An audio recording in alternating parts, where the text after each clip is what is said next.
ముందుగా కాంగ్రెస్ ప్రభుత్వానికి ధన్యవాదాలు. ఎందుకంటే రైతు భరోసాకు నిధులు విడుదల చేయనున్న సర్కారు. ఇంకా కీలకమైన నిర్ణయాలు తీసుకుందట సర్కారు. ఎటువంటి నిర్ణయం అంటే ఎన్ని ఎకరాలున్నా మొదట 1 ఎకరం లోపు విస్తీర్ణానికి పెట్టుబడి సాయం అంట. అయితే అంతకుముందు కాంగ్రెస్ సర్కారు ఏం చేసేది, ఎకరం ఉన్నోళ్ళకి ఒకసారి, 2 ఎకరాలకు ఇంకోసారి, 3 ఎకరాలకు ఇట్లా సాక్కుంటా ఇట్లా ఇచ్చుకుంటూ పోయేదిగా.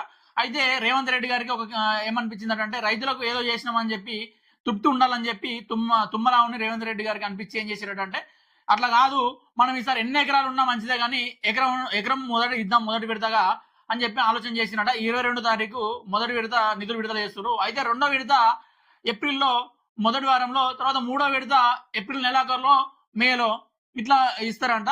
అయితే పెట్టుబడి సాయం కదా, పెట్టుబడి సాయం ఎప్పుడు ఇవ్వాలి, మన పంటలు విత్తుకునేటప్పుడు, వరి నాట్లు వేసేటప్పుడు ఇవ్వాల్సింది.